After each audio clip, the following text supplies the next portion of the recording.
नमस्कार। अपनी संतान को अच्छे संस्कार देने हेतु उन्हें समय देने वाले रिस्पेक्टेड पेरेंट्स, मैं संतोष श्री अरविंदो सोसाइटी के रूपांतर कार्यक्रम के प्रतिनिधि के रूप में आप सभी का हार्दिक अभिनंदन करती हूँ। साथ ही लाइक करने वाले व्यूअर्स, हमारे कार्यक्रम को शेयर करने वाले और सजेशन देने वाले और साथ-साथ अपनी समस्याओं का समाधान करने के इच्छुक सभी दर्शकों का, श्रोताओं का मैं हार्दिक अभिनंदन करती हूँ। जो लोग कमेंट्स पर उपस्थिति दर्ज करते हैं तो को भी मैं लाइक करती हूँ। साथ-साथ जिनकी समस्याएं हैं उनके समाधान के लिए भी मैं तत्पर रहती हूँ और जो लोग सजेशन देते हैं उनके सजेशन को भी मैं अपने कंटेंट में समावेशित करती हूँ। जैसे अजय पारीक जी का लव एंड लॉ का सजेशन जो था, वो बीच-बीच में एक सोचिए कि छिपे हुए तौर पर हैं आ रहा है। बार-बार उनकी बातें जैसे कि बच्चों के साथ स्नेह करो और लॉ के साथ करो, उनके सिद्धांतों के आधार पर करो, इस बात को हम देख रहे हैं। अनुपमा रॉय जी का जो समस्या थी, तो उन्होंने जो बताया कि उनके बच्चे के उन्होंने हमें धन्यवाद दिया, हमें बहुत अच्छा लगा। साथ ही उन्होंने कहा कि मेरा बच्चा कई बार जब उसकी जिद पूरी नहीं होती तो वो ट्रिगर्ड हो जाता है और नेगेटिव एटीट्यूड अपना लेता है। साथ-साथ ना तो पढ़ाई करता, ना ही किसी कार्य को करता और ना ही किसी कार्य की में मेरी कोई हेल्प कराता। तो मैं मानती हूँ कि वास्तव में ऐसा होता होगा। ये केवल आप ही की समस्या नहीं, बहुत सारे माता-पिता की, बहुत सारे पेरेंट्स की ये समस्या है। तो उसके लिए अगर वो इस तरह का व्यवहार करता है, तो मैं आपको एक ही सजेशन दूँगी कि आप उसको उस समय नेग्लेक्ट कर दें। बिल्कुल उसके प्रति उदासीन हो जाएँ, तटस्थ हो जाएँ और उसकी तरफ ध्यान ना दें। ध्यान रखिए, मौन जो है बच्चों के लिए, इस उम्र की बच्चों के लिए सबसे बड़ा दंड होता है। वो बर्दाश्त नहीं कर पाते कि उनकी मम्मी कोई रिस्पॉन्स नहीं कर रही। वो चाहते हैं अगर आप चीखती हैं तो उनको लगता है कि हमारी तरफ ध्यान तो जा रहा है उनका, तो उससे भी ज़्यादा चीखने लगता है। तो उसकी तरफ से आप मौन हो जाइए, तटस्थ हो जाइए और ध्यान मत रखिए। और साथ ही साथ उसके प्रति करिए कि घर के अंदर बहुत अच्छी-सी वाइब्रेशन लाइए। उसकी जितनी क्वालिटीज़ हैं, उसकी तरफ अपना मन केंद्रित कीजिए कि अच्छा ये मेरा बच्चा ऐसे भी तो करता है, ऐसे भी तो करता है, तो वाइब्रेशंस वो उसके पास भी पहुँचती हैं। मतलब ये एक वाइब्रेशन का बहुत अच्छा सिद्धांत है, अगर आप ध्यान से देखेंगे क्योंकि मेडिटेशन में भी तो इसी तरह का होता है। तो वो जो ध्यान है, अच्छी-अच्छी बातों पर जो ध्यान है, वो उस तक पहुँचता है। और देखिए सबसे बड़ी बात है किशोरावस्था। किशोरावस्था तो है ही ऐसे उतार-चढ़ाव की जिसमें क्षणे रुष्टा क्षणे तुष्टा, ज़रा-सी देर में बच्चा क्रोध करने लगता है, ज़रा-सी देर में खुश होता है। ज़रा-सी आपने उसकी पीठ पर हाथ फिराया, वो खुश, ज़रा-सा आपने उसको घूर कर देखा, तो वो गुस्सा। तो इसलिए हमेशा ध्यान रखिए कि आप उसकी जो गलतियाँ हैं, उसके प्रति कोई भी प्रतिक्रिया व्यक्त ना करें, बल्कि उसकी तरफ से तटस्थ हो जाएँ, चुप जाएँ और ना ही किसी से उसके बारे में बात करें। देखिए आपके ऊपर है कि आप अपने घर का माहौल कैसा बनाती हैं, उसके भाई-बहनों से जो है उनको भी बताएँ कि ऐसा होता है, इस उम्र में ऐसा होता है। अगर वो कहते हैं कि भैया को कुछ नहीं कहती, ये नहीं कहती, तो आप कहिए कोई बात नहीं, है ना, ठीक हो जाएगा। मुझे पता है कि वो ऊपर से ही दिखा रहा है ऐसा, तो वो धीरे-धीरे चेंज हो जाएगा। तो आइए अब हम लोग कल के विषय में बात करते हैं कि कल हम लोगों ने बताया था कि वात्सल्य जो है वो मनुष्य के जीवन का उद्देश्य होता है। जैसे-जैसे आप छोटे-छोटे बच्चों को देखते हैं तो उनके प्रति उनको के भविष्य निर्धारण के प्रति आप तत्पर होने लगते हैं और जैसे ही आप माता-पिता बनते हैं तो फिर आपका जो जितना भी कार्य होता है, जितने भी आपकी गतिविधियाँ होती हैं, हमेशा उसको ध्यान में रखकर होती हैं क्योंकि वो आपका केंद्र बिंदु हो जाता है। उसके चारों तरफ सोचते हुए आप उस क्रियाओं को करते चले जाते हैं और उससे ही क्या होता है, क्योंकि आपका ध्येय ही उनकी सफलता होती है। आप हमेशा ध्यान रखिए कि उनकी जो सफलता है वो ही उसमें हमारा हाथ हो, ना कि यह है कि भविष्य में ये हमारा सहारा बने। तो अगर आप ये सोचेंगे तो शायद आप उसके प्रति बहुत कार्य करेंगे। यदि आप सोचेंगे ये भविष्य में हमारा सहारा बने, तो आपकी जो तरीका है, जो स्वार्थपूर्ण होता हुआ, वो उनको सही दिशा नहीं दे पाएगा। इसलिए हमेशा ध्यान रखिए कि आपका उद्देश्य केवल बच्चों को सफल बनाना, एक अच्छा इंसान बनाना, अच्छे मानव की रचना करना होना चाहिए। आप हमेशा ध्यान रखिए कि बच्चे आपके नहीं हैं। हमेशा ध्यान रखिए, ये एक राष्ट्र की संपत्ति है, राष्ट्र का भविष्य है। ये ईश्वर ने आपको वरदान रूप दिया है इनको। तो आप उनके मालिक बनकर नहीं, बल्कि माली बनकर ही आप उनका ख्याल रखें। यदि आप संयमी नहीं होंगे, बुद्धिमान नहीं होंगे, विवेकशील नहीं हो पाएंगे, तो आप एक व्यक्तित्व का हनन कर देंगे। और इसी के लिए चाहिए कि आपको, क्योंकि प्रत्येक क्षेत्र की कार्यप्रणाली बहुत गतिशील होती चली जा रही है। आप समझ ही रहे होंगे कि जो पुराने जमाने में था वो आज नहीं है। तो उस गतिशीलता को देखते हुए आपको आर्ट ऑफ पेरेंटिंग भी सीखनी पड़ेगी। जैसा कि हम लोग बात कर रहे थे, कल भी हमने की थी आर्ट ऑफ पेरेंटिंग की। हमारा जो विषय वही चला आ रहा है और आगामी 1-2 हफ्तों तक भी वही चलेगा। तो हमें क्या करना पड़ेगा कि पुराने टाइम के जो हमारे जीवन में पेरेंट्स किया करते थे, क्योंकि जिसमें एक पेरेंट्स का, माता पिता का सबसे बड़ा योगदान होता है। तो हमारा जो पेरेंटिंग है वो प्राचीन समय की हिट एंड ट्रायल वाली नहीं होनी चाहिए, क्योंकि हिट एंड ट्रायल की तो बहुत ही डैमेजिंग तरीका था, जो कि हम लोगों को भी अंतर्मन से, या तो हम ढीठी हो गए थे कि हम पर फर्क नहीं पड़ता था। पर आजकल जो देखा जाए तो बच्चा बहुत संवेदनशील है। वो आपकी छोटी छोटी गतिविधियों को देखता है, आपकी कार्य प्रणाली को देखता है, और उससे अनायास ही वो अपने अंतर्मन में बैठाता हुआ उससे उसके अनुकूल कार्य करता है। तभी तो हमें पता चलता है ये उस परिवार का बच्चा है, क्योंकि उसके तो संस्कार दिखाई दे रहे हैं। इसके बोलने का, बैठने का, उसके कार्य करने का ढंग उनके जैसा ही है। जैसे पता चलता है, जैसे बच्चे को देखते हैं तो आपके प्रति दूसरों की जो धारणाएं वो नतमस्तक हो जाती हैं। वो सोचती हैं कि अरे ये उनका बच्चा है, देखो उन्होंने कितने अच्छे संस्कार दिए हैं। तो हमेशा हमें ध्यान रखिए कि आर्ट ऑफ पेरेंटिंग सीखनी पड़ेगी। समय हमेशा परिवर्तित होता रहता है। तो पेरेंटिंग की जो कला है, आपके बच्चों को संभालने की कला भी हमें परिवर्तित करनी पड़ेगी, उसमें विकास करना पड़ेगा, उसकी की कार्य प्रणाली में परिवर्तन करना पड़ेगा। जैसे कि पहले माता-पिता, आपके ही माता-पिता आपसे कहते होंगे, ओफ़ो! तू ही इतना ध्यान रखता है, तू ही हर समय बच्चों के लिए करता रहता है, हमने क्या बच्चे नहीं पाले? उनका एक ही है।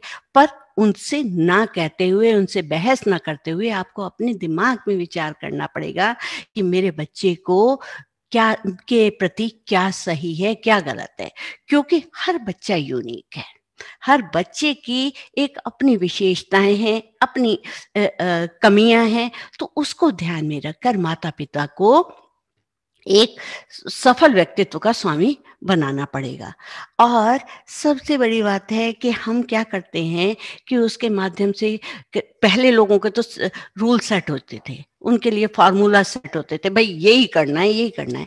पर कई बार अपने बच्चे के हिसाब को देख करके, क्योंकि बच्चे की विशेषताओं को देख करके हमें फ्लेक्सिबल भी होना पड़ता है, एकदम रिगिड नहीं होना पड़ेगा। उसके विषय में हमें ज़्यादा नहीं सोचना चाहिए। तो हमें उन लोगों को, अपनी पिछली पीढ़ी को ये समझाना पड़ेगा कि बदले नहीं हैं, कि हम बदले नहीं हैं, बस संभल गए हैं। हम बदले नहीं हैं, बस संभल गए हैं। सोच वही है जो आपके समय की जो सोच थी, मेहनत करने की, परिश्रम की, बस उसूल नए हैं। हमारे जो सिद्धांत थे वो थोड़े से चेंज हो गए, हमारे उसूलों में हमने थोड़ा-सा परिवर्तन कर लिया है।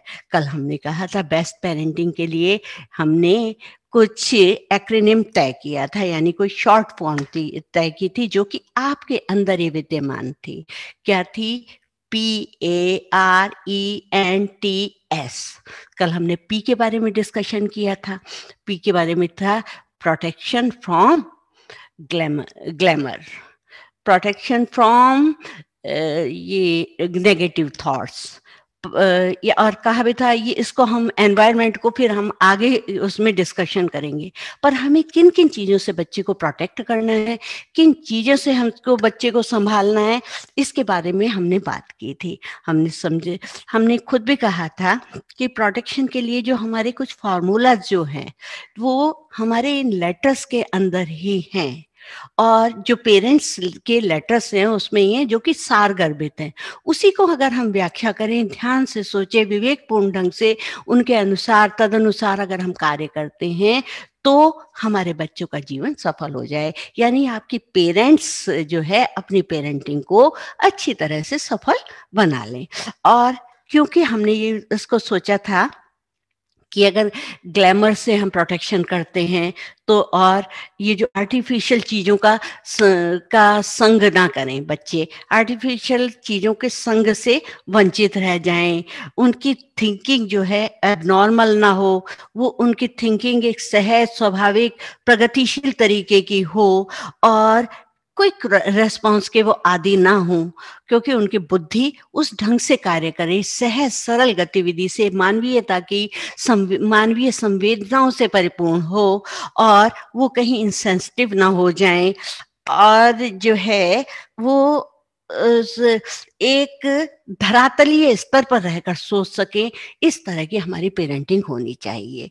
और उसके साथ साथ एक बात और की थी कि कहीं हाँ, ऐसा तो नहीं कि हम इन बातों को सोचते हुए ओवर प्रोटेक्टिव हो रहे हैं, ओवर सपोर्ट कर रहे हैं, या ओवर पैम्परिंग कर रहे हैं। जब अगर हम ऐसा करेंगे तो हमारा बच्चा कायर भी हो सकता है, दूसरे पर, आप पर डिपेंडेंट भी हो सकता है, और जब असफलता आ जाए, उसके सामने असफलता से संघर्ष करने की क्षमता खत्म हो जाए और वो कैसा हो, डिप्रेशन में चलता चला जाए, तो वो जब ऐसी स्थिति आ जाएगी तो हमारे लिए ही बहुत हानिकारक हो जाएगी। तो हमें इस बात का भी ध्यान रखना है, हमें अपने बच्चे को इंडिपेंडेंट बनाना है, सबल बनाना है, स्वावलंबी बनाना है, और एक कंप्लीट वेल बीइंग चाइल्ड बनाना है, जो कैसा हो, पावरफुल सोल वाला हो, हेल्दी बॉडी वाला हो, और ब्यूटीफुल रिलेशनशिप वाला हो। तो चलिए आज का उसी को आधार लेते हुए आज हम फिर नए विषय पर आ रहे हैं, मतलब उसी से संबंधित विषय पर आ रहे हैं। पहले की थी प्रोटेक्शन पर बात, आज हम बात कर रहे हैं एसोसिएशन। एसोसिएशन माने आपस में मिलना, यानी एसोसिएट करना, साहचर्य करना, संगति में रहना, साथ साथ मिलकर के व्यवहार करना, जो कि एक परिवार का एक महत्वपूर्ण अंग है। अब होता क्या है, प्राचीन समय में क्या होता था कि एक मनुस्मृति में शब्द, एक श्लोक आता है, मनुष्य और कौटिल्य, मनुस्मृति का ही कहिए, कौटिल्य ने भी इस बात का अनुमोदन किया है कि लालयेत पंचवर्षाणि, लालयेत पंचवर्षाणि 10 वर्षाणि ताड़येत, लालयेत पंचवर्षाणि 10 वर्षाणि ताड़येत, प्राप्ते षोडशी वर्षे पुत्रम मित्रम समाचरेत। यानी 5 वर्षों तक बच्चे का लालन पालन करो, ध्यान से उसको दुलार करके, प्यार करके समझाओ और उसकी सुरक्षा का ध्यान रखो। 10 वर्ष और आगे के आगामी 10 वर्षों में ताड़िए, उसको समझाना भी पड़े, किसी भी तरह से समझाना पड़े, उससे समझाओ। पर 16वें वर्ष आने पर जब कहते हैं कि बाप का जूता बेटे के पैर में आने लगे, उस पुत्र के साथ मित्रम समाचरेत, पुत्रम मित्रम समाचरेत, पुत्र का मित्र के साथ के समान व्यवहार करना चाहिए। पर हो क्या रहा है, इसका तो बिल्कुल विपरीत हो रहा है। कैसे कि हम बच्चे को बहुत ही प्रोटेक्टिव रखते हैं, 5 वर्ष तक तो हम बहुत प्रोटेक्टिव रखते हैं कि बच्चा कहीं उठ ना जाए, कहीं इधर ना गिर जाए, कहीं उधर ना गिर जाए। जबकि कहते हैं ना कि बच्चे की, जैसे मैंने पहले भी बताया था कि बच्चे की जब चोट लगती है तो उसकी पूरे शरीर की ग्रोथ होती है, उसको हम आगे ओवर प्रोटेक्टिव हो जाते हैं, उसको हम करने ही नहीं देते, कोई कार्य करने से पहले ही हम सजग रहते हैं और हर समय उसका ध्यान रखते हैं। बच्चे जबकि बच्चा उठता गिरता हुआ ही सीखता रहता है। अब 10 जब वो 6 वर्ष से लेकर के 15 वर्ष तक का होता है, तो हम उसका इतना लालन-पालन करते हैं, उतना ध्यान रखते हैं, उतना हर समय उसको ध्यान रखते हैं, तो क्या होता है कि वो देखिए हमेशा उसका ध्यान तो रखा जाए, परंतु ऐसा ना हो कि उसको हम अपने से दूर कर दें, कि उसकी विशेष बातों का जो उसके अंदर संचरित होने वाले गुण हैं, उनका विकास ना कर पाएँ, जबकि वो अवरुद्ध हो जाएँ। तो अब हम उसको क्या करते हैं कि उसके लालन-पालन में 15 वर्ष तक उसका ध्यान रखते हैं, और जब वो 16वाँ वर्ष आता है, तो उसके जीवन में हम ताक-झाँक करते रहते हैं। हर समय तू कहाँ गया था? तू क्या कर रहा था? कैसे कर रहा था?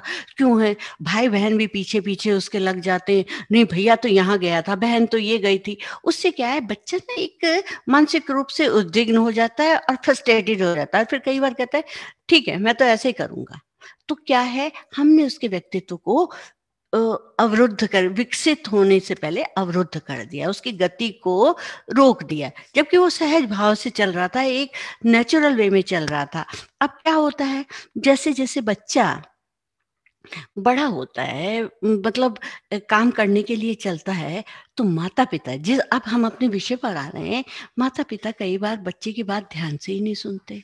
उसको इग्नोर मारते रहते हैं, हाँ, हाँ, ठीक है, तूने कह दिया ना? ठीक है, हाँ, हाँ, सुन लिया, तू ही ज़्यादा वो बन रहा है, ऐसे करके हम जिसको झिड़क देते हैं, तो उसका बड़ा प्रतिकूल प्रभाव पड़ता है। कभी बिना बात वो कुछ बोला नहीं, उसका तड़ाक से चाँटा मार दिया या उसको झिड़क दिया। अब बच्चा सोचता है कि यहाँ तो मेरी कोई सुनी ही नहीं जाती, मेरे साथ तो कोई बात करना पसंद नहीं करता, मेरी तो कोई से ही नहीं है, मेरे तो कोई भावनाओं की यहाँ कदर ही नहीं है, ना मेरे कोई सजेशन की कदर है, ना कोई मुझसे कम्युनिकेट करना चाहता। तो उससे क्या होता है, वो दूसरी साइड में चला जाता है, अपने समवयस्कों से बातें करता है। मैंने कई बार बच्चों से बातें करते हुए देखा है आपस में, अरे! अपनी मम्मी-पापा को तो क्या कहो, वो तो सुनना ही नहीं चाहते, हैं? मेरे तो मम्मी ना मेरे को थपकी से पीट देती हैं। दूसरा कह रहा, अरे यार तेरी मम्मी क्या, ये हम आपकी वाली पीढ़ी के जो पेरेंट्स से बातें कर रही हूँ, उस पीढ़ी की बात बता रही हूँ। मेरी मम्मी तो ऐसे मार देती है, मेरे पापा तो ऐसे मार देते हैं। अरे उनसे तो कुछ कहना बेकार है। अब वो क्या कर रहा है, अपने सुख-दुःख किससे बाँट रहा है? अपने दोस्त के साथ। अब वो दोस्त कहता है, अरे तू क्यों परेशान हो रहा है? ले एक सुट्टा मार, और सुट्टा मार, देख तेरे को परेशानी, जबकि वो उसकी इच्छा नहीं है। वो उस हद तक नहीं जाना चाहता, उस गर्त में गिरना नहीं चाहता, परंतु उस दोस्त ने कहा, क्योंकि उसने उसके दुःख दर्द को सुना, उसको साथ निभाया, उसकी बातों को सुना, उसके सुख-दुःख का वो सहभागी बना, तो वो जी सुट्टा मारना भी सीख गया। अब आपने कभी उसको चलते-फिरते देख लिया कहीं या किसी के माध्यम से सुना, आपने उसको डाँटा और कहा, "तू ऐसा कर रहा था?" तो आपने उसको रिजेक्शन दिया, उसको एक्सेप्ट नहीं किया और ना कभी सोचा कि ऐसा क्यों हुआ।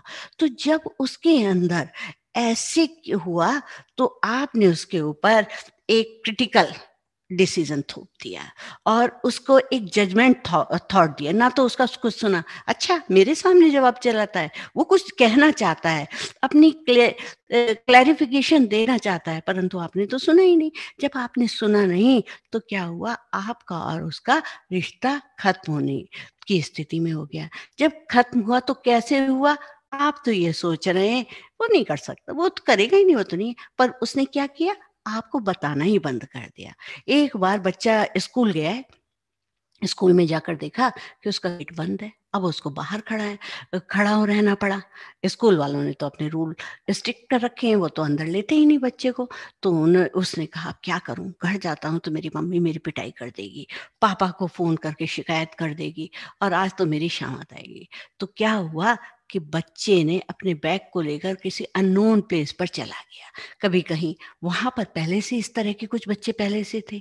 जब वो उनके संपर्क में आया, तो उसने क्या किया कि जो है उनके साथ गलत गतिविधियों में के संगति में पड़ता चला गया। अब आपको तो कुछ भी नहीं पता, आपने उसको तो ऐसा रिजेक्शन दे दिया है, एक कुछ रूल सेट कर दिए, ऐसा नहीं होना चाहिए। या कई बार आप जब गए, बच्चे ने आकर के बताया भी या स्कूल से खबर आई, तो आपने उसके प्रिंसिपल, टीचर, स्कूल क्लास के बच्चों के सामने उसके चांटे लगा दिए। देखिए, बच्चे की भी तो सेल्फ रेस्पेक्ट होती है, जब उसकी सेल्फ रेस्पेक्ट की आपने आदर नहीं किया तो वो आपका आदर कैसे करेगा। और धीरे धीरे आपके साथ जो है उसके रिश्ते धीरे धीरे समाप्त होने लगे, और उसके अंदर जो बातें आप कभी सोच भी नहीं सकते थे, वो आदतें उसके अंदर धीरे धीरे गहरे तक समाती चली गई। अब आपके एसोसिएशन ना होने के कारण उसके अंदर कितनी उसकी वो किस तरह से गर्त में घुसता चला गया। पर ऐसा होता है, ये सारी जो गलतियां होती हैं, कुरीतियां होती हैं, वो एक दलदल की तरह से होती हैं कि बच्चा जाना नहीं चाहता, शुरू शुरू में उसको गंदगी लगती है, पर धीरे धीरे वो उसी गर्त में, दलदल में जा करके उसके अंदर उसको बहुत ही आनंद आने लगता है। फिर उसका उससे निकलना मुश्किल होता है, दलदल में से निकलना अच्छे अच्छे का वो नहीं है। तो वो ही उन कुरीतियों की जब दलदल में होता है, तो जो है उसके अंदर अवगुणों का समावेश होता जा रहा है, और आप सिर पटक कर रो रहे हैं। कहाँ गलती हुई, जरा जरा बहुत ध्यान से देखिए। आपके एसोसिएट ना होने की वजह से, आपका परिवार उसके साथ एसोसिएट नहीं हुआ, आपने उसके विषय में जानने की कोशिश नहीं की, क्योंकि आपको तो अपना कैरियर प्यारा है, उसकी मम्मा को भी ये कैरियर प्यारा है कि वो भी बहुत अच्छी किसी जॉब पर, किसी जगह अच्छी तरह वेल सिचुएटेड होना चाहती हैं, उसको भी अच्छी सी पोस्ट चाहिए।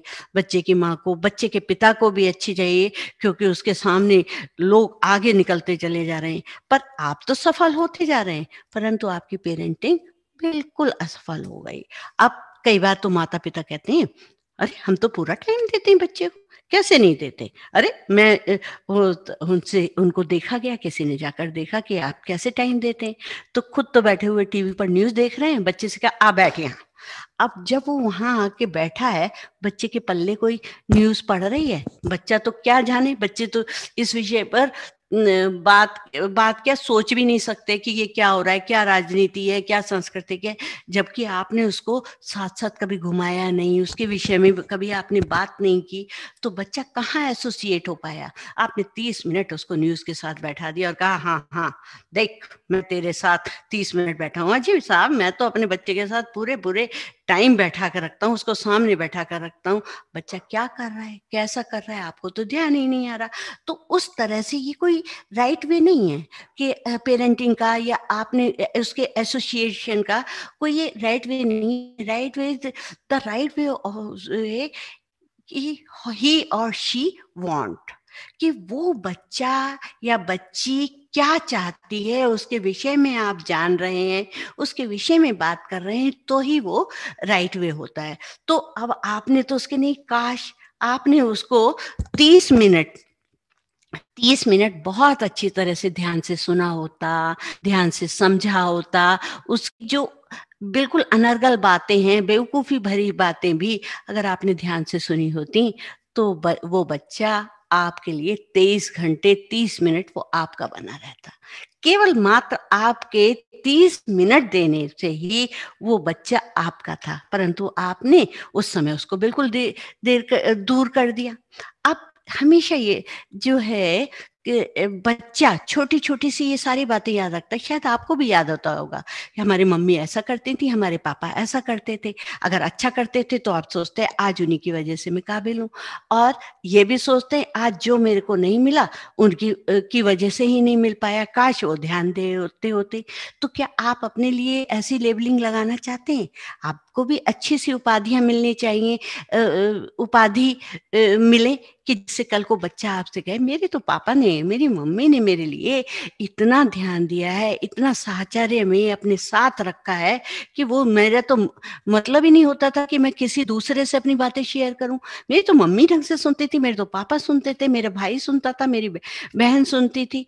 तो देखिए, जिंदगी भर याद रहता है मुश्किल में साथ देने वाला, और जिंदगी भर मुश्किल में साथ देने वाला, और जिंदगी भर ही याद रहता है मुश्किल में साथ छोड़ने वाला।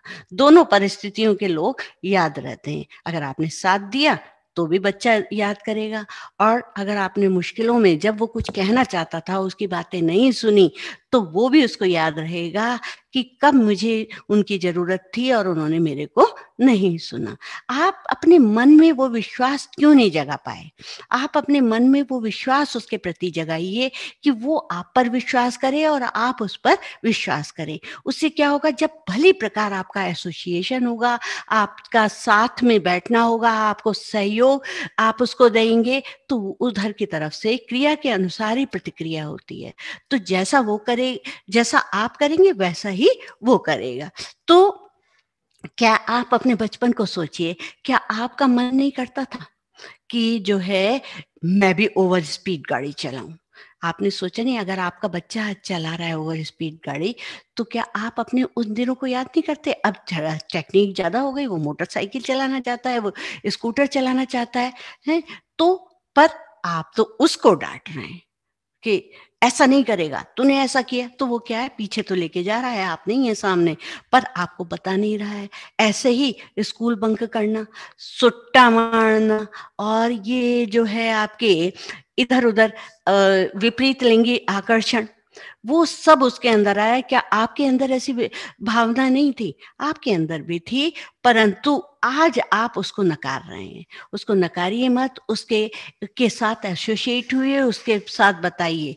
अगर उसका मन कर रहा है कि जाड़े में आइसक्रीम खाना, तो उसको डांटो मत कि हाँ हाँ चल कोई बात नहीं, आज तेरे साथ ये खाते हैं? पर बेटा इससे ये नुकसान होते हैं, उसको समझाइए कि उसकी उसके से उत्पन्न होने वाले प्रभाव के विषय में भी आप बहुत अच्छी तरह से उसको समझाइए, उसको झिड़किए मत। अगर आप उसको झिड़केंगे, वो आपसे दूर होता चला जाएगा।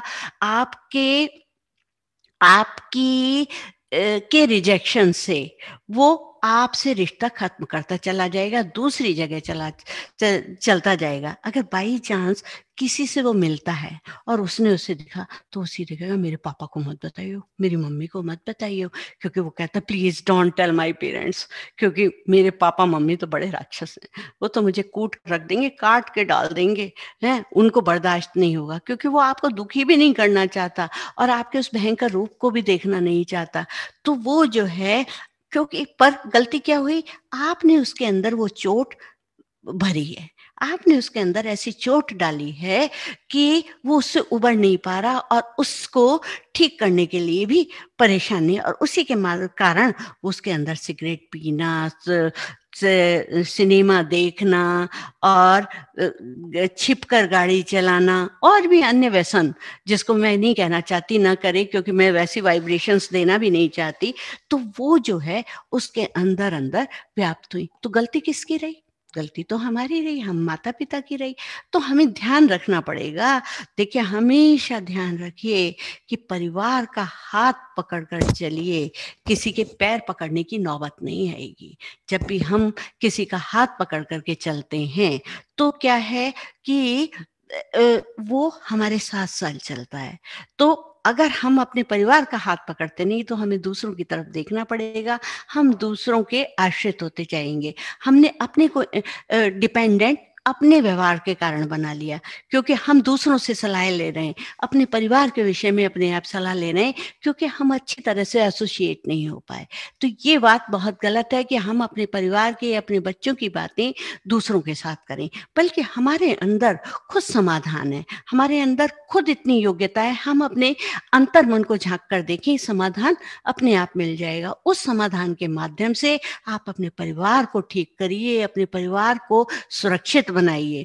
और एक मुझे याद आता है, बहुत पहले शायद एक चीज थी, हाँ, एक मुझे अभी ध्यान आ रहा है कि पहले क्या होता था प्राचीन काल में, कि जो रामानुजम से भी पहले के समय की बात है, जो आचार्य लोग पढ़ा करते थे, तो उनके सिर में शिखा, सभी लोगों के उसमें शिखा बांधी जाती थी। कहते हैं वो एंटीना होता था जिससे कि व्यक्ति के मस्तिष्क स्वस्थ रहता था, मस्तिष्क की सारी कार्यप्रणाली होती थी। तो क्या किया जाता था, जब वो पढ़ने लगते थे, जमीन पर बैठकर पढ़ते थे, तो उनकी शिखा को किसी ऊपर से बांध दिया जाता था। जब उनको बांध दिया जाता था, तो जैसे उनको नींद आने लगती थी, तो उनकी झट से उनकी शिखा चुभती थी, उनकी शिखा में दर्द होता था, सिर में दर्द होता था, और फिर वो सजग होकर बैठ जाते थे। ये वाली परिस्थितियां तो गलत थी। तो ये तो एक तरह से दंड प्रणाली हुई, पर उस समय की वो सही थी। पर आज के परिप्रेक्ष्य में अगर देखें तो बिल्कुल सही नहीं है, क्योंकि टेक्निक्स बहुत सारी हो गई हैं। और जबरदस्ती नहीं, बच्चे के अंदर अगर हमने रुचि जगाई है पढ़ाई के प्रति, हम साथ बैठे हैं उससे, उसको उस तत्संबंधित पाठ जो उसको पढ़ना है, उस लेसन को पढ़ना है, उससे पूर्व की जानकारी अगर हमने दे दी है, तो बच्चे की क्यूरियोसिटी उसे जानने की बढ़ेगी, उसकी जिज्ञासा बढ़ेगी और वो उसको पढ़ने लगेगा। ना कि वो दंड, अपने शारीरिक और मानसिक रूप से अगर हम दंड देंगे तो उससे कभी भी नहीं होगा। और उससे भी पहले एक प्राचीन काल में संस्कार होते थे, आजकल तो कोई ऐसे संस्कार नहीं होते थे। जब नवजात बच्चा या थोड़ा सा बड़ा होता था, उसको लिटा दिया जाता था पेट के बल, और जब थोड़ा थोड़ा वो सरकने, क्रॉलिंग करने लगता था, तो उसके चारों तरफ कुछ सामान भेज डाल दिए जाते थे। जैसे चाकू छुरी डाल दी, बुक्स डाल दी, पैसा डाल दिया, कपड़े डाल दिए, या फिर किताबें किताबें डाली, या कहना चाहिए कि उसको पुरानी कुछ भी, किसी तरह के सामान उसके सामने हमने डाल दिया। तो क्या होता था कि वो पुराने खाने खाने पीने का सामान डाला, तो वो पुरानी एसोसिएशन के शेयर के आधार पर, जो कि कहा जाता था कि उसने खाने के सामान उठाया, तो उसने खाने का, तो कहते थे भाई आपका, और परिवार के सब सदस्य बैठे होते थे, बड़े भी छोटे भी सब उसके साथ बैठे होते थे। तो अगर उसने खाने के सामान की तरफ हाथ मार दिया तो कहते थे, अरे भैया माता जी अब तो आप ध्यान में रहो, आपको तो सारे दिन रसोई में रहना पड़ेगा, क्योंकि बच्चा तो आपका फूडी है। अगर उसने कपड़े पर हाथ रख दिया, तो कपड़े की तरफ इशारा कर दिया, तो कहते थे अरे ये तो बहुत शौकीन मिजाज रहेगा, बहुत अच्छी तरह। अगर पैसे की तरफ उसका हाथ आ गया, तो कह दिया अरे भाई ये तो बच्चा जो है बहुत बड़ा व्यापारी बनेगा, बहुत बड़ा बिजनेसमैन बनेगा। यदि उसका हाथ हाथ चाकू छुरी पर आ गया, तो कहते अरे ये तो भैया डॉन बनेगा, ध्यान रखिएगा। कहते कल मैंने भी आपको पूर्व जन्म के संस्कारों की भी बात बताई, पर ये वैसे तो एक भ्रांतियां हैं, मैं इसको करती नहीं। ये आपको इस पर मैं विश्वास करने के लिए नहीं कहती, वो तो अनायास भी हो सकता है। पर आज भी जब हम किसी नवजात को कुछ धन देते हैं, तो कहते हैं इसने तो फट से पकड़ लिए भाई पैसे, पैसा लक्ष्मी तो इसके पास बहुत आएगी। एक इस तरह की धारणाएं बनती थी। तो घर में मतलब उस तरह के संस्कारों को व्याप्त किया जाता था कि बच्चे के अंदर ऐसे संस्कार ना पड़े जो कि आगे के लिए, आगामी जीवन में उसके लिए घातक बन जाए। तो ये सारी चीजें जब हम ध्यान में रखते हैं, तो हम देखेंगे कि जो इस तरह की धारणाएं हमारे उसके अंदर नहीं ना बनाने के लिए, हम उसके लिए एक प्रगतिशील विचारधारा की तरफ आगे बढ़ते हैं। क्योंकि थे तो ये लाइफ टू लाइफ इम्पैक्ट करते थे। मतलब एक जीवन से, क्योंकि कहते हैं ना कि घर का बड़ा जैसा काम करेगा छोटा भी वैसा करेगा। पिता अगर ऐसा काम करेगा तो उसका बेटा भी करेगा, उसका बेटा भी करेगा, तो कुछ ना कुछ गुण उसके अंदर आएंगे। तो हमें क्या करता है, उस एसोसिएशन के थ्रू अपने साथ बच्चे को बैठाकर उसके अंदर उन संस्कारों का सृजन करना होता है। देखो हमेशा ध्यान रखो कि जब लोहा मैग्नेट के साथ चिपक जाता है, तो लोहा भी मैग्नेट की भांति ही कार्य करता है। जब आपका पिता और पुत्र साथ साथ बैठते हैं, तो उसी तरह का वो आचरण करते हैं। तो जैसा आप काम करना चाहते हैं या बच्चे के माध्यम से बच्चे को अपने माध्यम से कराना चाहते हैं, तो बच्चा अपने आप वैसा ही व्यवहार करता जाएगा, वैसा ही काम का, जब जैसे जैसे, क्योंकि वो आपके साथ चिपका हुआ है। एक अल्बर्ट आइंस्टीन का नाम आपने सुना होगा। ये बहुत मजेदार, बहुत पुराना, मैंने कभी पढ़ा था या सुना था। मुझे एकदम याद आता है कि अल्बर्ट आइंस्टीन ने एक थ्योरी ऑफ रिलेटिविटी का एक सिद्धांत रखा। और उसका जो सिद्धांत रखा, तो वो जगह-जगह जा कर के उसके लेक्चर दिया करते थे।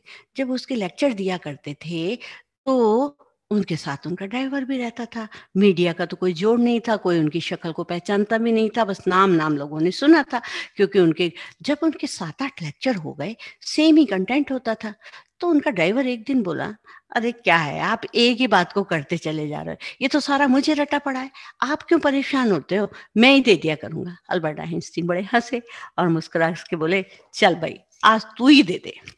अब जब वो तू ही दे दे, तो वो भई उसने डिट्टो एकदम टिंच वैसा का वैसा लेक्चर सबके सामने दे दिया। सब मंत्रमुग्ध से सुनते रहे, क्योंकि उसमें कहीं से भी हेर-फेर, फेर-बदल था ही नहीं। सब मंत्रमुग्ध से सुन रहे थे। जब उन्होंने सुना, तो एक व्यक्ति अचानक उठा। उसने बड़ा बेहुदा सा और बड़ा पर्सनल सा एक साइंटिफिक क्वेश्चन, एक हाइपर साइंटिफिक क्वेश्चन खड़े होके उन पर दाग दिया। तो उन्होंने कहा कि अरे, सच अ सिंपल क्वेश्चन, कितना सिंपल क्वेश्चन है ये। क्या, ये तो मेरा ड्राइवर ही बता देगा, क्योंकि अल्बर्ट आइंस्टीन जो है ड्राइवर की सीट पर बैठे हुए थे और वो अल्बर्ट आइंस्टीन बन करके गए हुए थे। तो सबने, इतने में अल्बर्ट आइंस्टीन मुस्कुराए और आए और उन्होंने उस साइंस का एक साइंटिफिक वे से उस क्वेश्चन का आंसर दे दिया और उसकी जिज्ञासा का शमन कर दिया। अब दोनों आपस में हंसने लगे।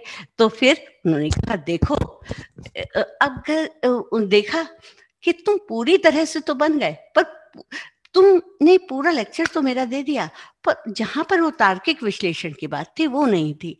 पर वो एक ड्राइवर होता हुआ अल्बर्ट आइंस्टीन के लेक्चर को वैसा का वैसा सुना रहा है। उसका आधार क्या था?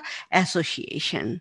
क्योंकि he could pose them himself, he could pose himself because of association. वो एसोसिएशन के कारण ही अपने को अल्बर्ट आइंस्टीन दिखा पाया। तो जब हम किसी के साथ एसोसिएट करते हैं, भली प्रकार से एसोसिएशन हमारी होती है, तो हम बिल्कुल वैसा का वैसा व्यवहार कर देते हैं। मैंने अक्सर कई बार देखा है, कई बच्चे जो साथ-साथ रहते हैं, उनकी चाल भी वैसी हो जाती है, खाने का ढंग भी वैसा हो जाता है, उनकी राइटिंग भी वैसी हो जाती है, पढ़ने का तरीका भी वैसा ही हो जाता है। जिस तरह से वो मेहनत करता है, उसी तरह वो मेहनत करता है। उसके विपरीत जिसकी बिगड़ी हुई चाल होती है, जिसके साथ वो रहता है, तो वो उसी तरह के उसके विपरीत आचरण करता है। तो एसोसिएशन का सबसे बड़ा इम्पैक्ट पड़ता है जीवन में।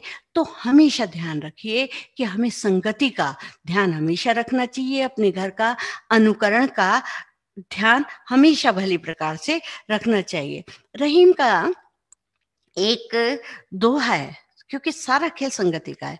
कदली सीप भुजंग मुख, कदली सीप भुजंग मुख, स्वाति एक गुण तीन, स्वाति एक गुण तीन, जैसी संगति राखिए तैसोई फल दीन। अब केले के ऊपर स्वाति नक्षत्र की एक बूंद जब केले पर पड़ती है, तो वो कपूर बन जाती है, सुगंध देने वाली कपूर बन जाती है। और सीप के अंदर गड़ती है, तो एक खूबसूरत सा मूल्यवान मोती बन जाती है। पर एक भुजंग के सर्प के मुख में बढ़ती है, तो एक विष बन जाती है। तो एक स्वाति नक्षत्र की बूंद थी, उसके 3 प्रकार के गुण हो गए। तो मनुष्य जैसी संगति में रहता है, जिस तरह का साहचर्य वो स्थापित करता है, वो वैसा ही उसी के अनुरूप बनता चला जाता है। अगर आप देखेंगे कि यहाँ तक के पेड़ पौधे तक पर भी अपनी संगति का असर पड़ता है। जैसे पेड़ पौधे, अगर किसी पेड़ पौधों को, ये शायद आपको याद होगा, जगदीश चंद्र बसु का एक सिद्धांत था कि भावनात्मक स्तर पर भी पौधों का जीवन होता है। पौधे जो हैं, वो अपना जीवन संगति के आधार पर निर्धारण करते हैं। यदि आप किसी पौधे को घूर कर देखें, गुस्से में देखते हैं, तो पौधा कुम्हला जाता है। उधर दूसरी तरफ किसी पौधे को बहुत प्यार से, बहुत ध्यान से, बहुत लाड़ प्यार से देखा जाता है, बहुत ही मुस्कान के साथ देखा जाता है, तो वो बहुत ही पल्लवित पुष्पित होता है। उसी तरह का आपका पौधा है, आपके बच्चा है, बच्चा रूपी पौधा है, तो उसको आप बहुत प्यार से उसको संगति दीजिए, उसको साहचर्य करिए, उसके गोल का निर्धारण करिए, तो और उसके प्रति अटेंटिव रहिए और उसके साथ इन्वॉल्व रहिए। तो देखिए किस तरह से उसका के व्यक्तित्व का भली प्रकार से निर्माण होता है। अब एक चीज और आती है, आप बच्चे पर ध्यान दीजिए, वो किस तरह की बातों पर हंसता है। जब कैसे कि जैसे या तो वो फूहड़ बातों पर हंसता है, वल्गर बातों पर हंसता है, या एक अच्छी बातों पर मुस्कुराता है, या अच्छी-अच्छी किसी का उपहास करता हुआ वो अट्टहास नहीं करता, अट्टहास करता है, उपहास करता हुआ अ, उसका उपहास करता है। तो ये सारे उसकी डेप्थ ऑफ कैरेक्टर है, उसके कैरेक्टर है। तो और कई बार क्या होता है कि आदमी जो है हास्य उसका किसी को जस्टिफाई करने के लिए होता है, क्योंकि वो कई लोगों के बीच में बैठा है, सब हंस रहे हैं, उसको हंसी तो नहीं आ रही, पर बिना बात ही वो जस्टिफाई करने के लिए, अरे भैया वो हंस रहे हैं, या एसोसिएशन के बल पर भी हंस रहा है, या दूसरे को आकर्षित करने के बल पर वो हंस रहा है। तो किन बातों पर वो हंस रहा है, किन बातों पर उसको हंसी नहीं आ रही है, उससे उसका पूरा कैरेक्टर पता चल जाता है। तो आप हमेशा ध्यान रखिए, कहीं ऐसा ना हो कि वो भी फूहड़ हास्य की तरफ पहुंच जाए, वल्गर बातों की तरफ पहुंच जाए, उसका ध्यान उधर ही केंद्रित होने लगे। तो ये सारा आपका जो साहचर्य है, आपका जो एसोसिएशन है, वही इन चीजों को समझाएगा। अब धीरे धीरे बच्चा किशोर हो रहा है, उसकी गर्लफ्रेंड भी बन रही है, उसके बॉयफ्रेंड भी बन रहे हैं। अब आप उसके प्रति आक्रामक हो रहे हैं, आक्रामक मत होइए, उसके विषय में उससे बातें करिए, उसके मतलब वो किसी और को बताए, अपने साथ के दोस्तों को बताए। अपेक्षाकृत अच्छा यही होगा कि वो आपसे डिस्कशन करे। आप खुद उसको कहिए कि ठीक है, शाम को उसको चाय पर बुला लेते हैं। उसके आधार पर आप जज करिए कि बच्चे को समझा सकें कि ये तेरे लिए सही है अथवा ये तेरे लिए गलत है। आप उसके प्रति आक्रामक मत हो जाइए, आप उससे रिश्ते मत खराब होने दीजिए, उसके रिश्ते मत खत्म करने दीजिए, बल्कि उसको स्वयं के साथ जोड़कर उसको सही गलत का निर्धारण करना सिखा दीजिए।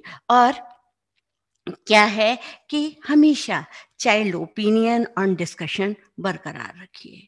क्या होता है कि बच्चा जब घर में आता है तो वो अपनी राय रख रहा है, आपने उसको तिरस्कार कर दिया, रहने दे, तेरी राय की मुझे जरूरत नहीं है, तुझे क्या पता, तुझे है ही कितनी समझ। ऐसे करके अगर हमने बात कर दी तो बच्चा क्या सोचता है, मेरी तो कोई मोल नहीं है, मेरे बारे में तो कोई सुनता ही नहीं है, मैं इस घर में हूँ क्या, मेरा तो अस्तित्व ही कुछ ही नहीं है। पर और जो है उसको उसको अगर हमने ये कह दिया कि तू चुप रह, हैं, तो उसके अंदर एक अजीब-सी स्थिति हो जाएगी, कहेगा मेरा तो ये घर ही नहीं है, मैं इससे क्यों बिना बाती इनसे कनेक्ट होता चला जा रहा हूँ। जीवन में ना तो मेरे अंदर कोई डिस्कशन के लिए मेरे से बात पूछी जाती, सब अपनी-अपनी चलाते हैं। मेरे तो घर में हिटलरवाद चल रहा है, बस तानाशाही चल रही है, जो कुछ है इन्हीं का ही है, मैं तो कुछ नहीं है। और फिर मन-मन में सोचता है, मैं अगर माँ-बाप बनूँगा तो मैं ऐसा नहीं होने दूँगा। तो क्या है, आपने उसके अंदर नेगेटिविटी भर दी है, आपने उसके अंदर एक आक्रामकता का रूप दे दिया। और उसके विपरीत आप उससे कहते हैं, हाँ, हाँ बेटा तू कह रहा था, क्या है? चल हाँ, इस पर बात करते हैं। पर इसके सामने ऐसी-ऐसी समस्याएँ आ जाती हैं, हम त मान रहे हैं, तूने सोचा ये क्या कम बात है? जब तू सोच रहा है, यही मेरे लिए तो कि तू परिवार के प्रति इतना चिंतित है, इतना कॉन्शियस है, हमें तो यही अच्छा लग रहा है। मैं तेरी बात मान तो लेता, पर इसके साथ-साथ हमारी ये समस्याएँ आ रही हैं। बताओ इसके लिए हमें क्या करें? तो बच्चे का एकदम कॉन्सेप्ट क्लियर हो जाता है। वो चाहता है अपने घर की उन्नति के विषय में सोचना, परंतु एक तरफ उसको दबा दिया गया और दूसरी तरफ उसको सँभाल लिया गया और उसको एक सकारात्मक सोच के लिए तैयार कर दिया गया। ऐसे ही चाइल्ड एंड पेरेंट्स का कम्युनिकेशन हमेशा बना रहना चाहिए। तो उसके साथ क्या है, कम्युनिकेट आप करिए। कम्युनिकेशन के माध्यम से ही आप उससे जुड़ते हैं। और क्योंकि कम्युनिकेशन एक महत्वपूर्ण हिस्सा है, हमेशा enjoy communicate with your child. अपने चाइल्ड के साथ, अपने चिल्ड्रन के साथ, अपने बच्चों के साथ हमेशा कम्युनिकेशन बनाइए। उन्हीं संवादों के माध्यम से आप जुड़ते हैं। उनको सही गलत की पहचान कराइए, उनके दोस्त बनाइए, ना कि ये कह दीजिए क्या तुम मेरे बाप हो, ठीक है? क्या मैं तू मेरी माँ है जो तू मुझे समझाने आ रही है, बल्कि कहो कि नहीं, इस घर के महत्वपूर्ण हिस्से आप भी हो। आपके अंदर ही वो समझ है, जो कि कई बार माएँ कहती हैं कि नहीं समझ है। दूसरी तरफ एक माँ कहती है, अरे ये बात तो मेरे दिमाग में ही नहीं आई जो तूने कह दी। उससे क्या करा, बच्चे को लगा हाँ मेरे अच्छे भले प्रकार कम्युनिकेशन है, तो वो कल को और बातें आकर के बच्चा बताएगा या बताएगी। तो उससे क्या है, एक घर एक विकास की ओर चलता चला जाएगा। एक एसोसिएशन, कम्युनिकेशन के माध्यम से एक एसोसिएशन होनी बहुत जरूरी है। तो खुलकर हमें बातें करनी चाहिए, और पता नहीं कब हमारी जिंदगी से ये बच्चे चले जाएं, कैसे इतनी जल्दी से बढ़ते चले जाते हैं बच्चे, और फिर वो हमारे पास तक। अब उनको पास में लाना और उनको दूर करना ये हमारे हाथ में है, कि इतनी तेजी से बढ़ते चले जाते हैं। अगर हम पीछे घूम के देखें तो लगता है अभी तो ये पैदा हुए थे, आज ये सर्विस पर भी चले गए, अपने काम पर भी चले गए। तो ये कि जैसे घोंसले में आप अंडे को से रहे थे और धीरे से उनके पंख निकले और उड़ गए, तब आप पछताते रह जाएंगे कि बच्चों को दूर करने में हमारा ही सबसे बड़ा हाथ था, ना कि उनका अपना था, क्योंकि हमारा व्यवहार ही उनके प्रति ऐसा था। इसलिए कम्युनिकेशन करें, उनकी बातों को ध्यान से सुने। कभी अगर आप उसकी बातों को ध्यान से सुनेंगे तो वो आप पर विश्वास करेगा, और आप उसको विश्वास में ले पाएंगे। वो कभी भी आपसे कोई बात नहीं छुपाएगा यदि आप उसको छुपाने नहीं देंगे। यदि बच्चा अपनी चीजें चयन करना चाहता है और आप चाहते हैं कि ये ऐसा ना करे, क्योंकि कई बार बच्चियों के साथ होता है कि ऐसे वस्त्र वो पसंद कर लेती है अपनी सहेलियों को देखकर, अपने साथ के लोगों को देखकर, पर आप ये तो कहेंगी, एकदम डांट के कहें नहीं नहीं ये नहीं, ये ऐसी चीजें मुझे नहीं पसंद, ये नहीं पहनूंगी, बल्कि उसके माध्यम से ये कहोगे, बेटा तुम्हारे शरीर को ढकना वस्त्र का उद्देश्य होता है, जो सुंदर और स्वच्छ दिखना आपका उद्देश्य होता है, ना कि इन वस्त्रों के माध्यम से फुअड़पन तुम्हारा आकर्षण होना चाहिए। तो बच्ची कुछ तो सोचेगी, हाँ बात तो कुछ है। फिर उसके अंदर बताइए कि देखिए जो आपके गुण हैं, मैं चाहती हूँ आप गुण के माध्यम से पहचाने जाएं, न कि आप अपने वेशभूषा के कारण से आप पहचाने जाएं। हमेशा ध्यान रखिए, बच्चों को बताइए कि आता आदमी अपनी वेशभूषा से और जाता आदमी हमेशा अपने विचारों के माध्यम से पहचाना जाता है। जो विचारों के माध्यम से पहचाना जाता है वो स्थायित्व होता है, वेशभूषा में अस्थायीपन होता है। तो उनके अंदर एक स्थायित्व की भावना आ जाए, उनकी पहचान एक स्थायित्व के माध्यम से बने, आप उनको उस तरह से बनाइए। तो क्योंकि एसोसिएशन परिवार की बहुत बड़े इंपॉर्टेंस है। ढूंढोगे तो ही रास्ते मिलेंगे, ढूंढोगे तो ही रास्ते मिलेंगे। मंजिलों की फितरत है कि खुद नहीं आती, तो मंजिल तक आपको खुद पहुंचना पड़ेगा। आप ढूंढने से ही रास्ते ढूंढ पाएंगे। हमेशा ध्यान रखिए कि सबसे पहले स्वयं को सुधारें। हर पेरेंट्स स्वयं को सुधारे, जिससे आपके संतान आपके माध्यम से विश्व में व्यवस्था ला सके और आप उसके द्वारा संज्ञान में आ सकें। धन्यवाद। और कल आगामी टॉपिक हमारा PAR पर रहेगा कि हम बच्चों के अंदर रिगार्ड्स की भावना किस प्रकार उत्पन्न कर सकें, स्वयं गौरवान्वित हो सकें, उनको भी रिगार्ड दे सकें और खुद भी रिगार्ड पा सकें। इसके साथ ही मैं अपनी बात समाप्त करती हूँ। बहुत बहुत धन्यवाद।